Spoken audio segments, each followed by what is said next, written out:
C'est visiblement le nouveau casse-tête de l'exécutif. Nommer les nouveaux ministres vire au cauchemar. Une semaine après le départ de Gérard Collomb de la place Beauvau, toujours pas de remaniement, une attente inédite. Une note confidentielle des renseignements alerte sur la poussée de l'islam dans les écoles. Pudiquement appelé communautarisme, les dérives décrites mettent à mal le fameux « vivre ensemble ». L'équipe de Donald Trump perd un atout charme. Nikki Haley, l'ambassadrice américaine à l'ONU, a annoncé sa démission pour la fin de l'année. Un départ que l'État d'Israël pourrait bien regretter. Madame, monsieur, bonsoir. Panique à bord à l'Élysée. Une semaine après le départ de Gérard Collomb, l'annonce du remaniement se fait toujours désirer. Une attente inédite et de plus en plus inquiétante. Y a-t-il un pilote dans l'avion? C'est en substance la question que l'on peut se poser face à l'absence de Gérard Collomb qui pèse de plus en plus dans l'exécutif. En effet, une semaine après un départ très commenté, personne n'a été désigné pour le remplacer. Il faut dire que son discours sur le perron de Beauvau laissait entrevoir un sacré tableau. La situation est très dégradée. Parce que oui, aujourd'hui, c'est plutôt la loi du plus fort qui s'impose. Des narcotrafiquants, des islamistes radicaux qui a pris la place de la République. Et si la tâche s'annonce lourde pour le futur premier flic de France, il semble que la nomination des ministres ne soit pas une tâche plus aisée. En effet, alors qu'il semblait tout à fait improbable de voir un conseil des ministres sans avoir annoncé les nouveaux noms, l'annonce du remaniement est désormais repoussée à la fin de semaine après le retour d'Emmanuel Macron d'Arménie, et ce, dans le meilleur des cas.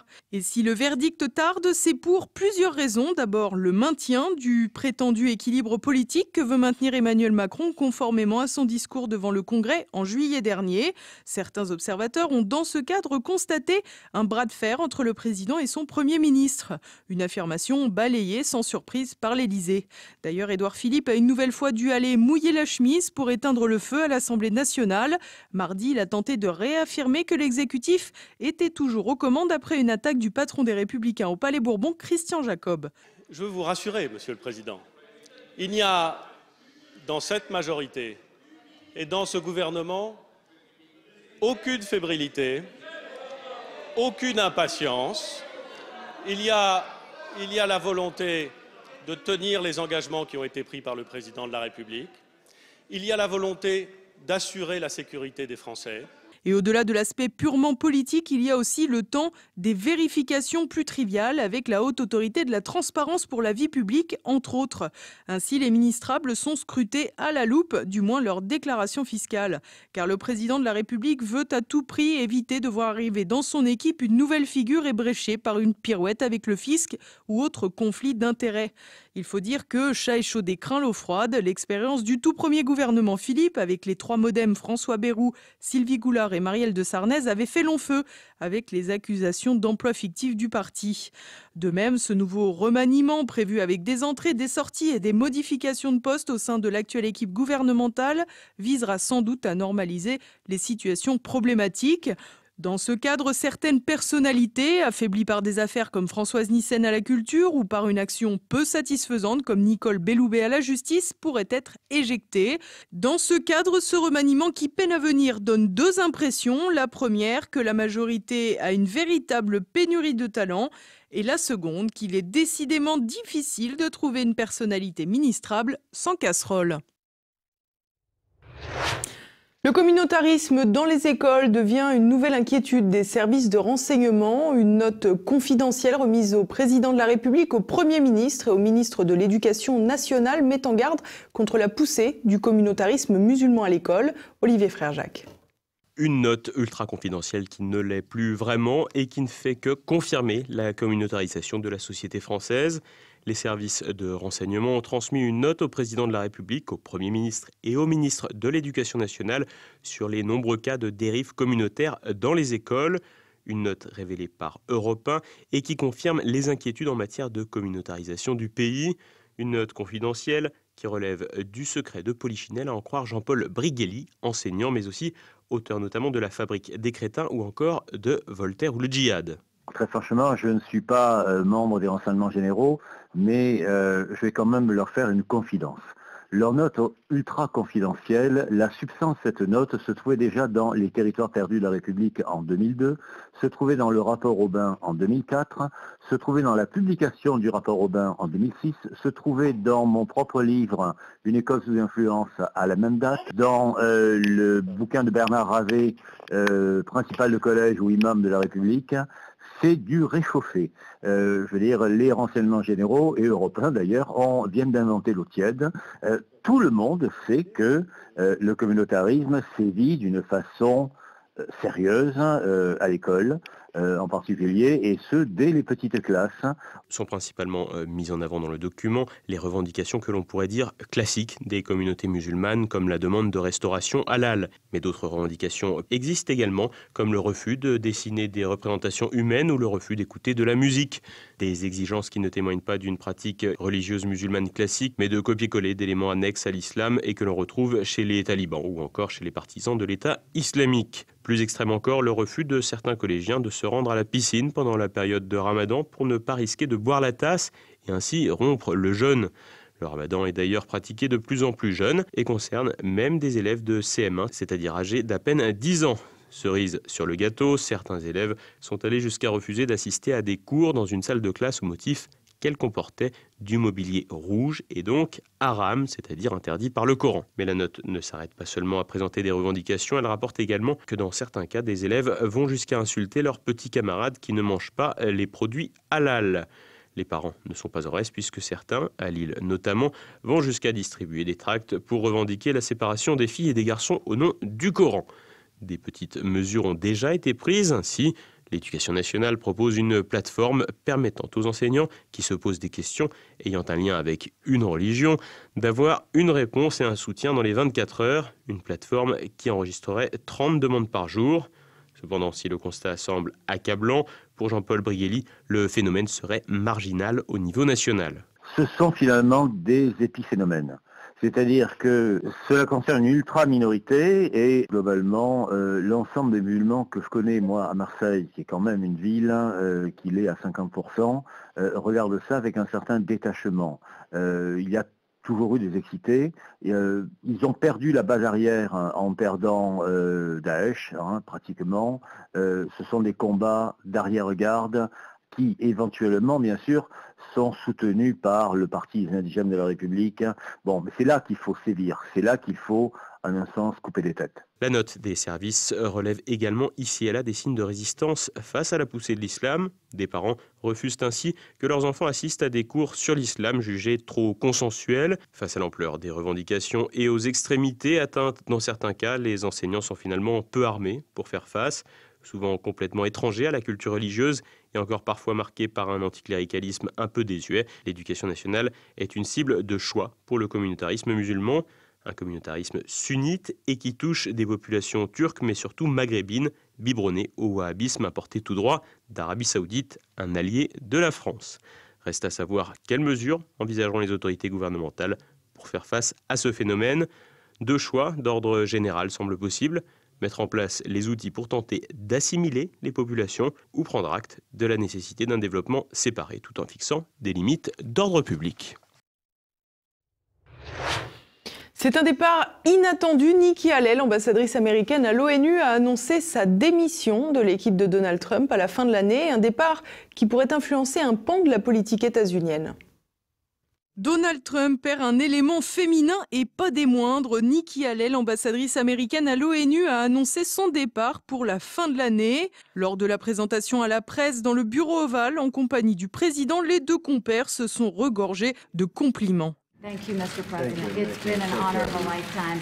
And I will say this, for all of you that are going to ask about 2020, no, I'm not running for 2020. I can promise you what I'll be doing is campaigning for this one. Nikki Haley a donc profité de son départ pour renouveler son soutien au président américain, évacuant d'un revers de main les rumeurs de candidature pour 2020. Pour autant, malgré cette présentation idyllique, les relations entre ces deux animaux politiques n'ont pas toujours été au beau fixe. En effet, Nikki Haley a avoué à plusieurs reprises avoir des désaccords de fond avec le président.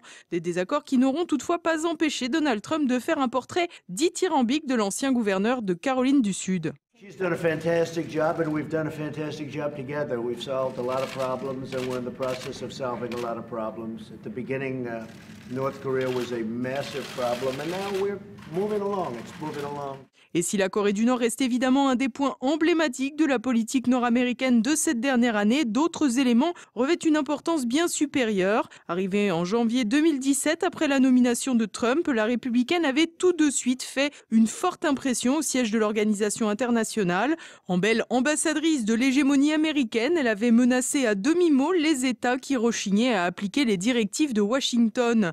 Nikki Haley a surtout marqué la politique américaine à l'égard d'Israël, pour lequel elle aura toujours affiché un soutien sans faille. C'était notamment le cas lors des graves tensions entre l'État hébreu et Gaza, où des dizaines de morts étaient à déplorer parmi les manifestants palestiniens. Nikki Haley n'avait à ce moment-là pas hésité à exagérer sa position. No one would. No country in this chamber would act with more restraint than Israel has. Quoi qu'il en soit, Israël voit dans le départ de Nikki Haley la sortie d'une alliée de poids dans l'entourage de Donald Trump. Fin septembre, Benjamin Netanyahou profitait de sa venue à New York pour saluer l'énergie de l'ambassadrice américaine pour rendre l'air respirable dans les couloirs de l'ONU. La républicaine avait en effet toujours plaidé pour des positions compatibles avec l'État israélien, notamment sur les accords sur le nucléaire iranien, un dossier crucial dans l'administration Trump. Tel Aviv regrette donc forcément ce départ. Pour autant, la décision de Donald Trump d'avoir transféré l'ambassade américaine à Jérusalem a déjà démontré l'engagement du président en faveur de l'État hébreu. Peu de chance donc que le remplaçant adopte une ligne hostile. Quoi qu'il en soit, si plusieurs noms circulent déjà, Donald Trump devrait prendre quelques semaines avant de révéler le choix final. La tension grimpe entre la Turquie et l'Arabie Saoudite. Une semaine après la mystérieuse disparition du journaliste Jamal Khashoggi, les deux pays se renvoient la responsabilité et une crise diplomatique majeure n'est plus à exclure. Thibaut Bastide. C'est une affaire qui pourrait devenir une véritable crise diplomatique entre l'Arabie Saoudite et la Turquie. Depuis une semaine, le ton monte entre Riyad et Ankara. En cause, les circonstances autour de la mystérieuse disparition d'un journaliste saoudien à Istanbul. Critique du pouvoir de Mohammed Ben Salman et exilé aux États-Unis depuis un an, Jamal Khashoggi s'est rendu le 2 octobre dernier au consulat d'Arabie Saoudite dans la ville turque pour des démarches administratives. Il n'en est jamais ressorti, comme le confirme le spécialiste du monde arabe, Bassam Tahan. Il y a une caméra turque cette fois-ci qui était en face de l'ambassade et qui montre clairement que Jamal Khashoggi entrait au consulat. Donc, cette même caméra ne montre pas la sortie du journaliste, mais il montre par conséquent la sortie de 6 voitures blindées, noires, avec une voiture particulièrement chargée de caisses assez volumineuses. Et cela 2 heures après l'entrée du journaliste. Des éléments qui mettent à mal la défense saoudienne alors que Riyad a dans un premier temps assuré que le journaliste avait quitté le consulat. Ces accusations ne font donc qu'accentuer les tensions déjà omniprésentes entre la Turquie et l'Arabie Saoudite. En effet, Riyad reproche les soutiens politiques et militaires turcs au Qatar, bête noire des Saoudiens, et sa défense des frères musulmans considérés comme un groupe terroriste par le royaume wahhabite. Ainsi, la disparition de Jamal Khashoggi pourrait jeter un peu plus d'huile sur le feu alors qu'Erdogan souhaite à tout prix éviter une crise majeure avec l'Arabie Saoudite. Déjà en froid avec les États-Unis, la Turquie risque gros en se mettant à dos le royaume de Mohammed Ben Salman. En effet, l'État turc tirait un trait sur les investissements saoudiens, notamment dans l'immobilier, alors que l'économie ottomane est en crise. Pour éviter cela, le président turc joue la carte de l'apaisement, une stratégie pas au goût de l'opposition qui a exhorté le gouvernement à accélérer l'enquête et à revoir ses relations diplomatiques avec l'Arabie Saoudite. Cemal Khashoggi'nin akıbeti konusunda ve yaşam hakkı konusunda hükümetin bir açıklama yapması ve savcılığın soruşturmayı hızlandırmasıyla olan diplomatik ilişkilerin gözden geçirilmesi lazım. Bu başkonsolosun istenmeyen adam ilan edilmesi lazım ve Suudi Arabistan Büyükelçimizin de Une invective supplémentaire pour fragiliser Recep Tayyip Erdogan, déjà en difficulté dans cette affaire. Selon Bassam Tahan, si l'assassinat du journaliste est confirmé, la Turquie ne serait pas exempt de tout reproche.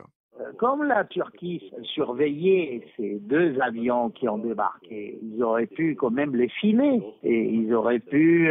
apparemment, il y a plusieurs faits qui montrent que la Turquie aurait pu faire quelque chose. C'est-à-dire qu'il y a là un manquement des services secrets ou de la volonté politique du gouvernement actuel en Turquie d'empêcher que ce journaliste ne soit assassiné, soit dans la villa du consul ou chez lui une fois arrivé à bonne destination à l'aéroport de Jeddah ou de Riyad. Cependant, c'est bien l'Arabie Saoudite qui a le plus à perdre dans cette mystérieuse disparition. En effet, si les preuves s'avèrent exactes, l'image du royaume saoudien, qui mène une campagne de modernisation depuis l'arrivée de Mohammed Ben Salman au pouvoir, se trouverait fortement dégradée, notamment auprès de son allié états-unien. Plusieurs sénateurs américains, républicains et démocrates ont vivement réagi aux informations faisant état de l'assassinat de Jamal Khashoggi, n'hésitant pas à appeler à revoir les relations entre les 2 pays. Une situation embarrassante pour Donald Trump vis-à-vis de son partenaire saoudien avec lequel il a signé des contrats d'armement faramineux pour restaurer son leadership dans le monde arabe.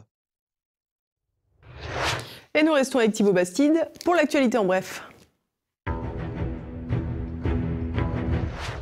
La nouvelle librairie prise pour cible par les Black Blocs. Mardi, plusieurs dizaines de militants d'extrême gauche se sont rassemblés devant le commerce situé dans le 6e arrondissement de Paris. Ils ont menacé plusieurs journalistes de la revue Éléments réunis en conférence de rédaction et des clients présents à l'intérieur. Un important dispositif de police a été déployé devant la nouvelle librairie, mais les Black Blocs ont eu le temps de dégrader la vitrine et signer leurs méfaits en promettant de revenir. Ultime audition dans l'affaire Alexandre Benalla. Ce mercredi, les sénateurs ont interrogé Sophie Haat, ancien chef du groupe de sécurité de la présidence de la République sous François Hollande, pour en savoir plus sur le rôle d'Alexandre Benalla à propos de la sécurité d'Emmanuel Macron. Les parlementaires vont à présent se consacrer à un travail d'analyse de plusieurs semaines avant de rédiger un rapport pour le mois de février. Force ouvrière à son mur des cons. Selon un document révélé par le Canard enchaîné, le syndicat FO tiendrait un fichier de ses partisans. Chaque nom serait accompagné d'un qualificatif plus ou moins sympathique. D'ordures à brillant mais pas fiable, il y en a pour tous les goûts. Alors qu'un tel type de fichier est strictement interdit par la loi, le responsable syndical a reconnu une grave erreur. Une pratique illégale qui est pourtant courante. La SNCF, France Télévisions ou encore Leroy Merlin ont déjà été épinglés pour les mêmes faits. Comble de l'ironie, une plainte avait été déposée par Force ouvrière. Les Français au sommet de la gastronomie. Mardi, la Française Christelle Bruat est devenue la première femme à être consacrée meilleure pâtissier de restaurant au monde par l'association Les Grandes Tables du Monde. Son dessert fétiche, la pomme en sucre soufflé, crème glacée caramel, cidre et sucre pétillant. Au cours de cette même édition, le chef français Paul Perret, qui exerce à Shanghai, a quant à lui été récompensé par le prix de restaurateur de l'année.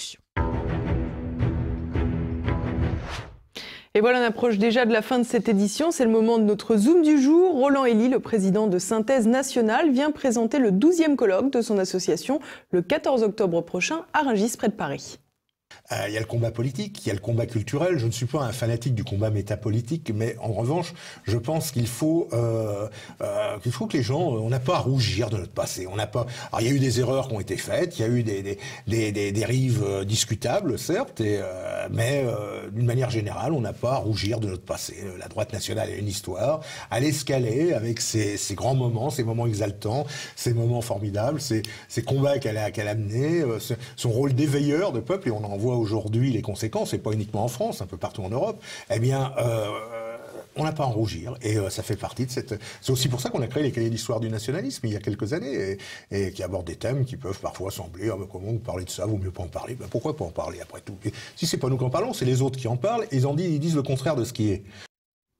Et puis aujourd'hui c'est mercredi, vous avez donc rendez-vous avec Perles de Culture. Frédéric Pic vous invite à voir les films Fortuna, I Feel Good et The Little Stranger. Anne Brassier reçoit ensuite le critique littéraire Juan Asensio pour la présentation de son blog Stalker, puis le pianiste Fabrice Eulery. Et puis tout de suite une nouvelle chronique de la France de Campagnole avec Christian Combaz. C'est à présent le moment de se quitter, merci pour votre fidélité, à demain, bonsoir.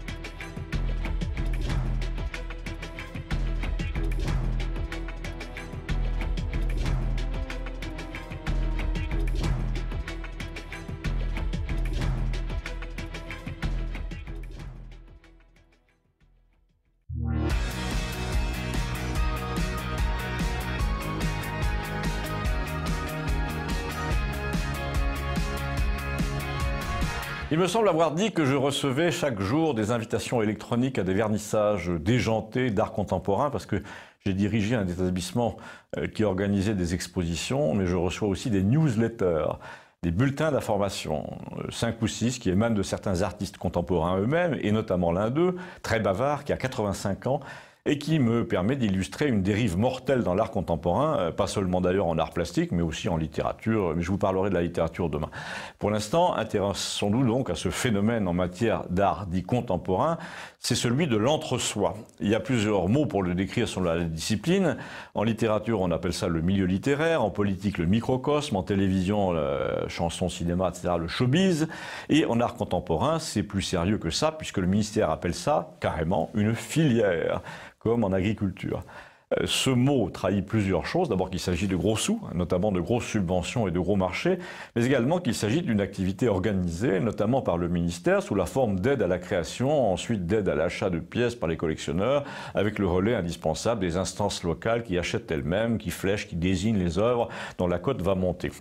Et là, c'est une opération gagnant-gagnant, comme on dit, parce que lorsque vous utilisez le poids publicitaire de la puissance publique, des fracs, des dracs, etc., des délégations, pour suivre une valeur que vous avez appelée montante, en vérité, vous ne la suivez pas, vous la précédez, elle monte à cause de vous. Vous dites, hâtez-vous d'acheter cet artiste parce que ça va valoir cher. Et ensuite, vous faites acheter vous-même par vos amis, de plus en plus cher, du coup ça vaut cher. Ensuite, vous allez à l'étranger pour leur dire, chez nous ça commence à valoir cher, donc hâtez-vous d'acheter. Vous arrivez à décider un collectionneur à New York, à acheter 2 œuvres, du coup ça a une cote à New York, du coup à Paris ça prend 20%. Et si en plus vous avez cette idiote, par exemple d'Anne Hidalgo, qui installe un truc comme ça, une œuvre comme ça sur le domaine public, et si on le voit dans les journaux, ça reprend encore 10%. Le plus fort, c'est que, comme dans l'industrie, le vocabulaire trahit de quoi il s'agit. Il n'y a plus que des opérateurs qui animent donc une filière. Les opérations installation dans les jardins de Versailles, par exemple, coûtent une fortune, mais en fait, c'est un investissement et ça fait parler la filière. C'est grâce à ce bavardage permanent que le prix des œuvres monte, parce que tout est basé sur le discours, la démarche, le concept. Il n'y a presque plus rien à voir. Quand on veut vendre du vent, quand on veut vendre un truc qui n'existe quasiment pas, il ne reste que la parole. Et c'est là, j'y reviens enfin, que la lecture de cette newsletter de mon artiste contemporain de 85 ans est ultra nécessaire et intéressante parce qu'il parle de ses collègues artistes et de l'image qu'il a lui-même auprès d'eux en termes de cote, de ce que ça vaut sur l'échelle des valeurs, de son monde à lui, et des jeunes qui montent, même si ce qu'ils ont exposé c'est une paire de cintres avec du scotch, le fait d'en parler entre eux fait monter la cote des cintres. Un peu comme quand les enfants font du troc dans la cour et certains objets montent plus vite que d'autres, sont plus convoités que d'autres. Mais ce qu'il faut voir, c'est que la population générale, elle n'est pas du tout concernée, alors qu'on se sert de son argent, celui des impôts, pour jouer dans ce casino de l'art contemporain. Alors que lit-on dans ce fameux journal de bord d'un illusionniste de 85 ans ? Justement, la preuve de l'entre-soi permanent, ce serait un peu comme un club privé, tellement privé qu'il n'admet presque personne, mais qui reçoit des subventions de tous les habitants de la ville, lesquels financent donc un lieu qui leur refuse l'entrée. On lit donc des choses comme « Je crois en Steiner, je ne sais pas pourquoi. J'ai prêté à Sylvie Leca un Castellas auquel je ne croyais pas tellement au début et maintenant je le trouve très beau. » Et il termine par un trait de lucidité quand même sur tout cela. Le cauchemar de certains galeristes est qu'un matin, des milliers de collectionneurs, comme dans une épidémie de grippe, prennent ensemble soudain conscience que 90% de l'art contemporain et presque tout le street art ne sont que mode et crème chantilly. Fin de citation. Là, à mon avis, il a compris qu'un jour ou l'autre, sous la pression populaire, les fonds d'investissement en art contemporain, en effet, vont se voir supprimer tout leur crédit par une population furieuse qui va dévaster ce club privé qu'elle finance sans le savoir depuis 40 ans et sans y avoir accès.